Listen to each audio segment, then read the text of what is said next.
yesterday the PBE for the new TFT season launched.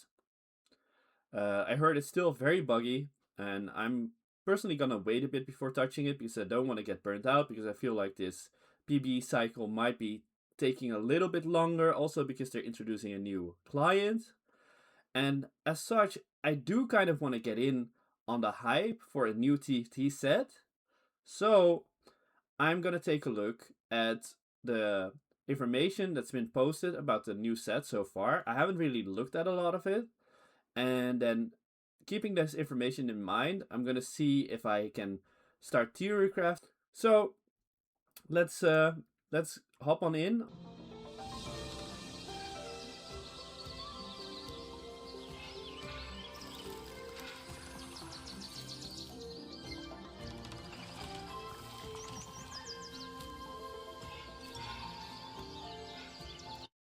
So based on the visuals we see in this video, we can already figure out that it's obviously gotta be like somewhat jungle or nature themed. You see all of the plants around him, and you see this guy having an outfit that I would say looks kind of medieval, elfish. So we're probably pretty close in this direction. Welcome to the Enchanted Wilds. Whether you ride in on a Sasquatch, grow with the trees, or harvest death with the old gods, no path through the forest is the same. But don't worry, TFT hasn't forgotten its roots. They've just grown substantially with a diverse biome of comps, an updated fan favorite mechanic, and, oh yeah, Carousel's back. Let's get lost in the Enchanted Wilds. My name is Whitrock, but you can call me Witty, and I'm the set design lead for Enchanted Wilds. And to start things out today, I want to talk about one of our big verticals for the set. That's something of a passion of mine. As a Summoner's Rift enthusiast, I find myself pathing towards the Rift Beasts of League, one of our big verticals of... Okay, so to quickly interject, so apparently one of the new origin traits is gonna be Rift Beast. We can see several classic Rift Beasts of Modern League in here. I don't play a lot of Modern League, so we see like the golems behind the red buff and the blue buff. We see the wolves, we see the raptors, we see the grump, we see the krugs, we see the scuttle crab, we see the elder dragon, and I'm honestly not too familiar with the guy on the bottom left, and I'm also not completely sure what the guy in the middle is. So we're gonna have to figure that out soon. What's also interesting about this trait is I can see 10 different units. So if you would be fielding all of them, does that mean you're getting like a free like prismatic augment, or is this gonna be like a maximum level gold augment? So I'm very curious about this this trait. The set. Early game, I play around my strongest Rift Beast, using the trait's alpha mark to upgrade them and receive a buff. No smite required. And it's not just blue and red buff, we've got purple buff. Okay, so this is quite interesting. So just like how you could upgrade your mechas in the current TFT set, you can upgrade your Rift Beast. It doesn't require you to hold more spots in your comp. But every single Rift Beast can have some kind of buff. To give the ever-adaptive Gromp poison damage, and orange buff for the Raptor to allow them to stack up armor reduction. But I'm not done at just 3 Rift Beast. This is a relatively straightforward vertical, right? So I'll look to field at least 5 to activate a Stampede, overrunning my shop with upgraded beasties. To cap out my board, I'll look for a late game buff, on the wings of the one, the only, Elder Dragon. Wait, why is she just circling around the board? That's better. Elder Dragon takes up 2 slots, because she's a dragon, but she'll count as 2. Okay, so quickly interjecting again. So the Elder Dragon takes up 2 slots, and the maximum way to cap out this trait is apparently with 10 units, and every single unit has a buff, and apparently when you field 5 of them, we get the chance to get a stampede of units in our shop. So it's an easy way to improve the trait. I feel like this is going to be a relatively straightforward vertical, very easy trait for people to play when they're new to the set or new to TFT in general. So probably quite exciting to have another like very straightforward vertical again.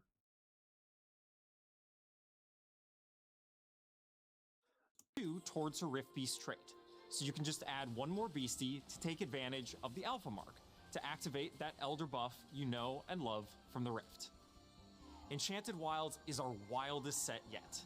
It's got the least amount of two-leggy, talky, fleshy... What do you call them?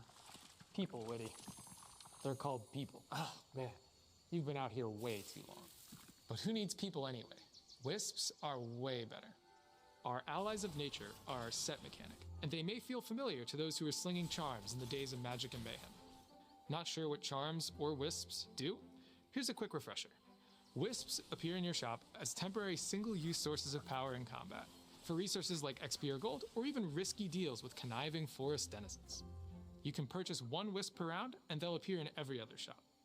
Wisps will always appear in the rightmost slot, with most just lasting one. Okay, so wisps appear in the rightmost shop. They have a very clear different visual indicator. They could cost gold, and they just give you some kind of perk, so it's pretty interesting. I can also imagine it to be pretty annoying when you are trying to reroll for something. I would assume that there's some kind of cap on how many wisps you can buy during a round. So probably if you're busy rerolling for something and you get a wisp that costs 0 gold and doesn't have any kind of downside, like this early fix one, you would probably want to get that, and so you can focus on rerolling for your units. One round. As the game progresses, wisps tend to get more powerful, and more powerful wisps also cost more. Our evolution from charms to wisps brings small tweaks to the mechanic, like their power and availability, balance, and larger changes, such as the wonderful variety of wisps. Wisps are also lovable magical denizens of the Enchanted Wilds. Each one you buy will dash, hop, swim, or fly across your screen with our original art. And with all the new visual flair of wisps, we've also got a clarity buff for the mechanic, which will have color types and a strength indicator for what types of output they have. That'll be important during a fast rolldown, where looking for the color of a combat wisp may just allow you to grab Hand of Baron, a Rift Beast exclusive wisp which gives all your beasties Baron buff. For those of you who really love wisps, we've got a trait for leaning even deeper into the mechanic, Blossom. Every single wisp comes with an upgraded version you'll be able to purchase once you activate the Blossom trait. Take Homing Fireflies, which has your casters spawn a Firefly to deal damage with every 20 mana they spend. Get the upgraded version, and they'll need to spend less mana for the same effect. Or, take part in a minor blood ritual. Sure, you lose 6 player health, but maybe that lesser champion duplicator is worth it. Or with Blossom active, maybe the 3 player health is even more appealing. Some Blossom upgrades will simply make the Wisp refund gold upon purchase, like Flip Frenzy, which flips a coin granting 1 gold until you lose. Other upgrades can add more reward to the risk, like Major Gambit, which gives you 10 gold if you win the next combat, and when upgraded, will also give you an item component. As you deepen your connection with Wisps, through higher breakpoints of Blossom, you'll be able to buy Wisps and get a refund, have them appear more often, purchase 2 per round, and even access their prismatic potential. So this trait is pretty interesting.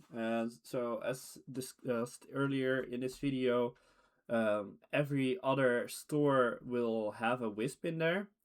And by getting more Blossom units, you can upgrade these Wisps for different like perks. This one is a combat augment that gives you 10 temporary Radiant Warmos. That's going to give you a ton of tanking potential and 5 removers. The removers are probably critical because you really you need to temporarily fix up like the items on your units. And if you're gonna need to use your removers and your Radiant Warmos are gonna disappear after that, you're probably gonna be in for a difficult fight. So it's a good thing that they give those too. And honestly, if you just get better buffs, the more of these units you field, I feel like this could be a very nice, straightforward vertical trait to play towards. But I also think that this could be a vertical trait that you field very quickly, try to build up more economy through the Wisps, because several of them can also grant gold. And afterwards you drop back down to 3 units or 5 units, so you can focus on building a stronger board with that extra economy that you got. So this could definitely be the kind of trade that people play towards a fast 9 board, in my opinion. Potential. I like to run 3 Blossom for more powerful Wisps for most of the game, because I'd rather tend to other matters, like the trees. Ivern is a 5-cost whose only trait, Greenfather, allows you to create a biome by gathering seeds as you cast. Cast enough, and you can cultivate an entire board, whether that be a forest, bog, canyon.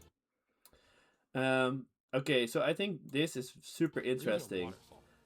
Each hex will empower units on them. In the previous set, I feel like 5 costs were not that impactful, not that interesting. And if you but if you look at this guy, like, he completely changes the way your board is played.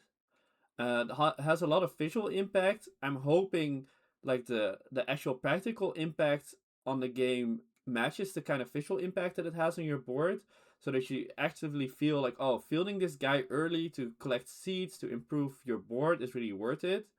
Because, you know, the current rotation of 5 costs, like, they're decent, but at the same time they also don't really feel as impactful as some of the 5 costs from earlier sets. Like, we have Blitz, like pulling in a unit from the backline. It's extremely strong ability, but it doesn't really feel that special. We have Shen, like, dropping down his sword to give like a buff. Also probably very impactful. Like, a lot of late game boards were using Shen's sword to like high effect.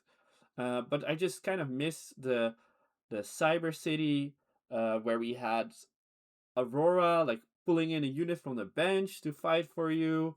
We had Kobuko, like, slapping and throwing a bunch of units into the air. Yeah, I feel like there were several. We had Zack that could like improve his health pool through re-rolling the shop. I felt like a lot of these 5 costs were interesting to field early and to build towards. And you know, when I look at this guy, I feel like he might just be that kind of 5 cost that gives you the kind of power fantasy to build towards. Complete the biome, the last hex seeded will always be the God Willow. Wait, so you're the guide to these Enchanted Wilds now? There's more than one ranger in these parts. There's 3. Y'all can take a break for a bit. I've got a trade or 2 to break down. Hey tacticians, Kevin here to talk about one of our big verticals with a positioning puzzle, Elderwood. While simple, Elderwood is the perfect base to mix up with the many splashable traits and flexible threat-like units, like Ivern, Taric, Maokai, and more. Each breakpoint of Elderwood will reward you with a new plant, starting with a tree that acts as a living shield, stunning enemies on death with its sap. A sticky situation for sure. Later breakpoints also provide a plant that empowers Elderwood allies as long as you can protect it, and the trait's final 7-piece unleashes a protector alongside your bountiful botanical beauties. Now let's mix things up. You can add Azir to activate Executioner with Ezreal to get those abilities critting with precision. Then it's just one more old god and the power of death will be on your side. Or you can do away with all of that in pursuit of a fiery combo of Kennen and Shen, which provide burn and wound, that'll stack with other burns too. Or look to splash Sprykin, so your Elderwood 5 cost can ride atop the BFF, because true friendship is standing on top of a big Sasquatch. Or go wide as you can, and try 3 Elderwood, 2 Invoker, 2 Executioner, 2 Vanguard, 2 Defender, 2 Inferno, 2 Adapter, and 1 Caustic. Wow, that was a lot. Many of our traits have lower breakpoints this set, so be sure to experiment with comps and wisps alike. Yeah, personally, what I was really missing from last set is something that they clearly show in this set, which is just genuinely fun vertical traits to build towards. Like, that's the when I first start with a set, I just like to put in everything that belongs to a certain trait and just go wild with it. And I was playing the previous set and I was like, oh, okay, we have Primordian, yeah, that's only 3 units, and then we had like, not a Stargazer, and it's like, oh, that's like 5-ish units, but it changes every single time, so it's very conditional. And then we have Arbiter, which is 3 units, and you can sort of like build your own trade. And honestly, people have been giving the previous set a lot of flack, but I assume with all of these small traits, like the early and to mid game is probably extremely flexible because you can field so many different combinations of traits and really build your strongest board. But where is the power fantasy? Like, where's the cool shit that's happening? Where are the crazy high rolls? Where are the fun combinations? I feel like it was all sort of gone, you know? Like it felt very flat. And when I look at this set, it feels way more appealing to newer players, returning players, casual players, but also like active players that just want to let their imagination loose and like build some fun combinations of traits out of nowhere. And honestly, they kept the takeaway of trying to make traits flexible, because the guy was also explaining about this Elderwood trait. Like, you can just field a couple and mix everything up. You can with the Rift Beasts, you can upgrade one of the Rift Beasts when you field 3 of them, so you can have like a extra little buff on your field. You can upgrade the Wisps being better with Blossom if you only field 3 of them. So I feel like a lot of these like 2 or 3 set combination traits feel very flexible, very easy to use, very useful. Like, for example, they showed Kennen and Shen just now together with one of the Rift Beasts. And Kennen and Shen have a breakpoint of only 2, which is actually pretty crazy for a vertical trait. And you also hit like a new breakpoint at 3 as well, and then another at 5. So that's actually pretty low. And they help to burn all of the opponents with their abilities. So you don't really need a separate source of burn, but you could use one because it actually stacks. So that's something that's really exciting, because you have easier ways to sort of just flex in burn. Maybe there's also ways to flex in shred and sunder. And you can also still build towards like a vertical power fantasy with those traits. To adapter and 1 caustic. So far it looks really good. Wow, that was a lot. Many of our traits have lower breakpoints this set, so be sure to experiment with comps and wisps alike. If you're the type of player that'll turn a spark of creativity into a fiery comp, keep your eyes out for the return of Set 2 Lux, a legendary capstone to just about every origin in the set.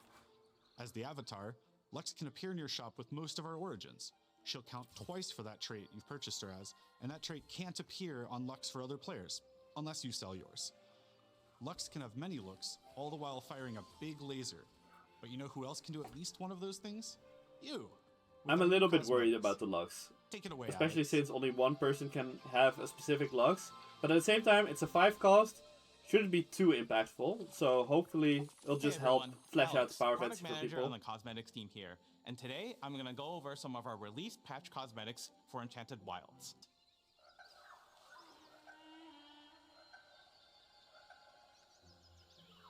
Man, I just love soaking up the rays in the wilds. Yeah, you just like relaxing and rerolling Sunbeam. I mean, they can make any comp into a reroll comp, powering up with each 3-star on your team. What's not to like? Collecting 3 stars is for those without the discipline to not constantly press D.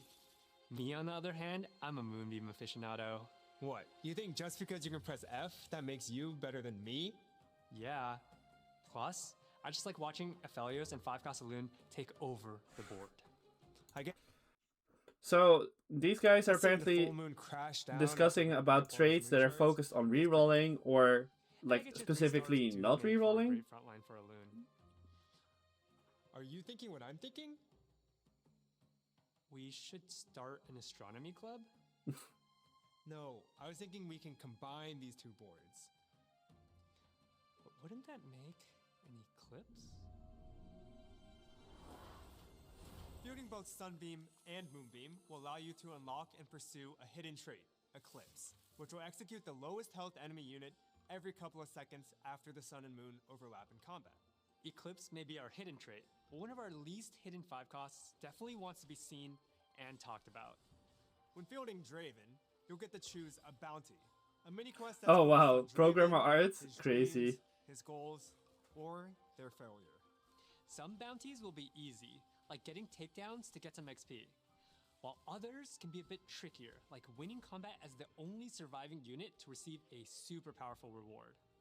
Okay, so Draven is pretty Especially when interesting. Draven's attacks target random Especially enemies, if you right? want to go for It can be hard like to fend fast for 9 yourself if you strategies, aren't targeting that build Rengar around or Draven Kha'Zix and try based to on the build new around Elderwood requests. gain economy with Rest in peace, his Draven. goals. You would have loved the TFT Open. He's not dead. You can try a new bounty the next round. Also, he's a video game character, Kent. I know, but I just think he would have loved to be invited. You know how much he loves arenas. Is this a cry for help? Because I know somebody who can get you an invite. Speaking of, Do we have any extra information? Oh yeah. Pick Kha'Zix to annihilate the So here's a trait. Like they showed either Rengar or Kha'Zix a little bit when they were fighting with Draven.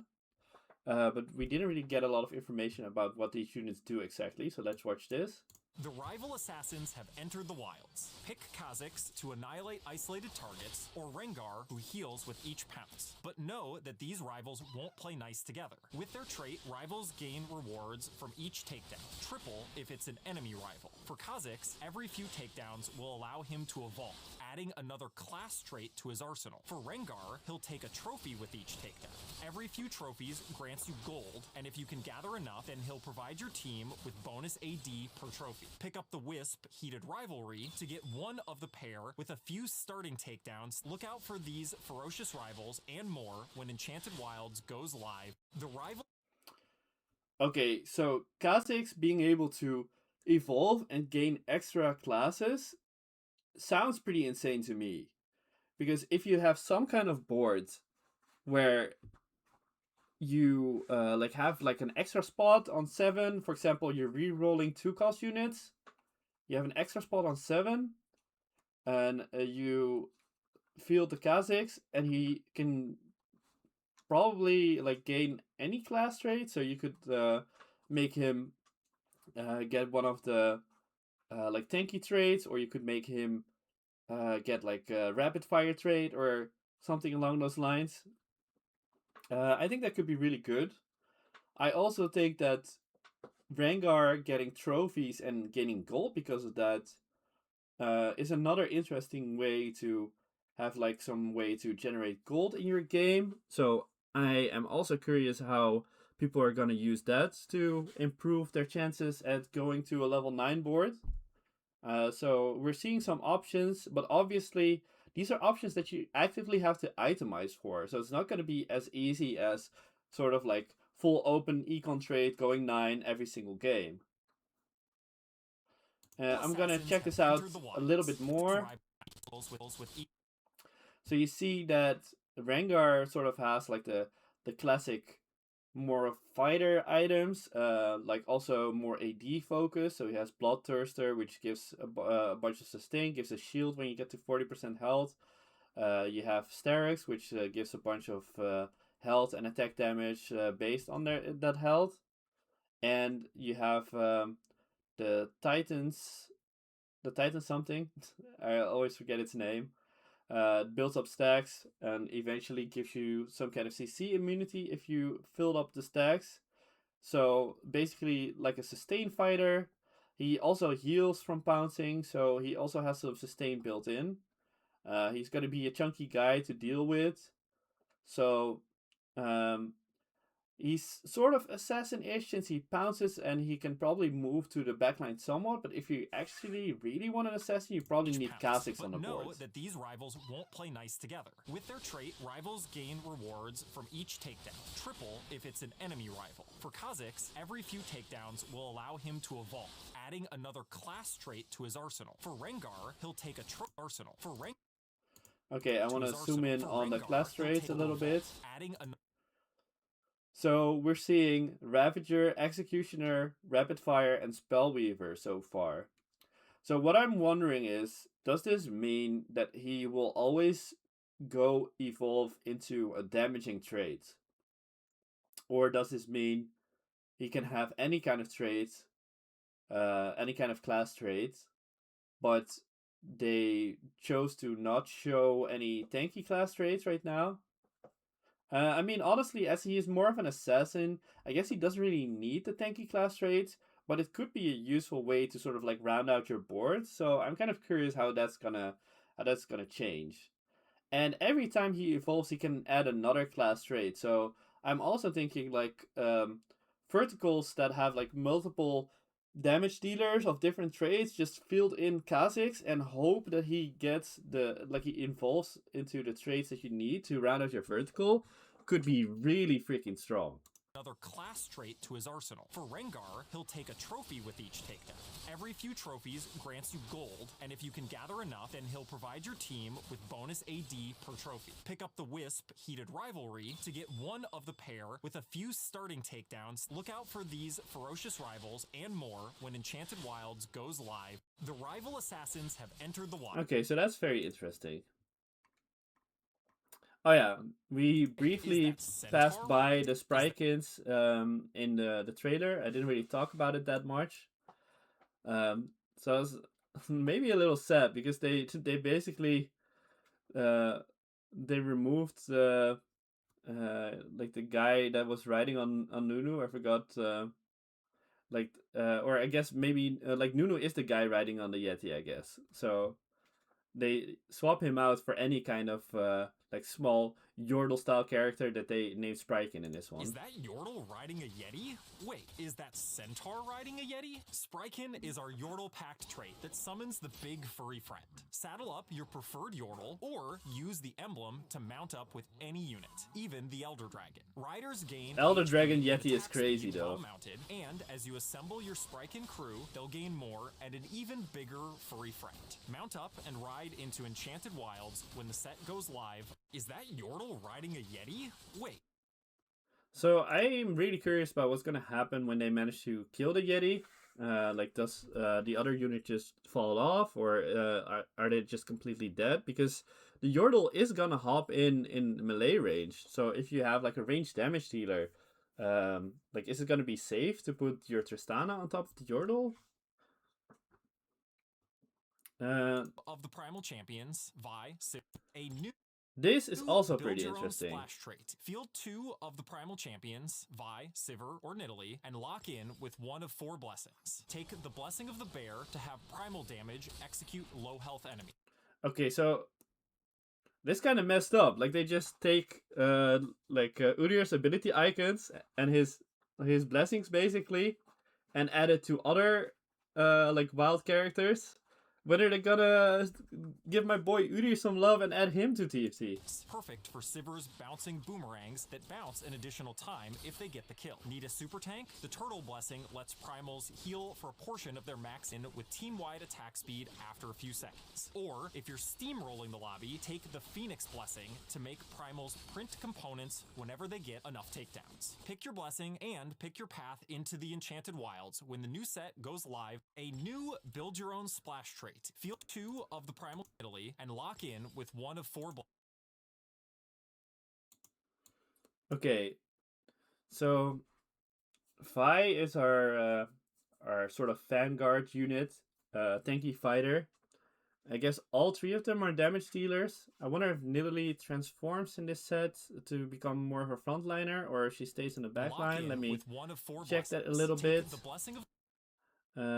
So in this one, they have Nidalee and Vi fielded, and then Nidalee executes people thanks to the Blessing of the Bear. The bear to have primal damage execute low health enemies. Perfect for Sivir's bouncing boomerangs that bounce an additional time if they get the kill. Need a super tank? The Turtle Blessing lets Primals heal for a portion of their max HP every few seconds. The voiceover says it lets Primals heal, but the Blessing of the Turtle actually says that your whole team heals for 6% of their max health every 4 seconds. So a blessing like this could be very flexible to add into any kind of team comp, because it's just an extra buff. I mean, provided that it fits well in the comp as well. Want team-wide support? The Blessing of the Tiger. And then this one specifically mentions Primal Champions. So those gain attack speed. But it also mentions that your team gets 20% attack speed. So it's also not too bad to field as more of a of a flex trait instead of a trait that you build around. Pounces in with team-wide attack speed after a few seconds. Or, if you're steamrolling the lobby, take the Phoenix Blessing. With this blessing, you really need your Primal champions to get the takedowns. So I assume you would pick this in a spot where you get like an early Nidalee or early Sivir, depending on your items. Like throw items on them, but then you're still dependent on eventually like focusing on them as a unit. And also, like after you get the maximum amount of components, this blessing is basically useful. So you probably want to like hop out of the trade. So I'm thinking you might take this and then you initially field Vi, but then you take out Vi and then focus on your Nidalee or Sivir as your damage dealer together with like another sub damage dealer, since you probably have more than enough components to itemize them. To make Primals print components whenever they get enough takedowns. Pick your blessing and pick your path into the Enchanted Wilds when the new set goes live. A new build your own splash. Okay, pretty interesting stuff. Oh yeah, this is what I was talking about earlier. Kennen dives A in, trait gaining that a helps shield burn and people. unleashing a firestorm that's fueled by the amount of burning enemies. And his enemies will be extra crispy with his Inferno trait, which makes abilities burn and wound with a special burn that stacks with other sources of burns. Or field Taric, who you can pair with an ally to grant shields at... So with Kennen, his ability is actually better the more people, more opponents are burning. So obviously his trait and his ability pairs very well with going vertical Inferno. But at the same time, I remember there being an augment that allows you to burn the whole board, the whole opposing board. So that would guarantee you of being able to maximize Kennen's damage. So I'm wondering, like, would you use Kennen as sort of like a flexible trait if you pick that augment? Like, doesn't that just synergize like really well together? And his enemies will be extra crispy with his Inferno trait, which makes abilities burn and wound with a special burn that stacks with other sources of burns. Or field Taric, who you can pair with an ally to grant shields at low health from his passive, or heal and enchant their next attacks with Taric's ability. Ignite boards or field the ever-consistent tank when Enchanted Wilds goes live. Kennen and Taric... Okay, so Taric is also pretty interesting. I wonder if you'd sort of match him with more of a frontline fighter, and I also definitely think that there's some really strong 5 costs in this set that will mesh very well together without needing their vertical traits. So definitely some fast 9 potential here. So that's it for a small preview / thoughts on the upcoming TFT set Enchanted Wilds. While we managed to get to know most of the origin traits by watching the trailer and info videos, we missed out on a couple of splash traits, namely Blackthorn and Fae. And while mentioned, we haven't seen Lunar yet. Aside from that, we also haven't had the chance to see the Lost Streak trait Covid. However, the PBE cycle will still take quite a while, so there's plenty of time to get acquainted with the new traits before the set launches. Thank you for watching, and please leave a comment if you enjoyed this video.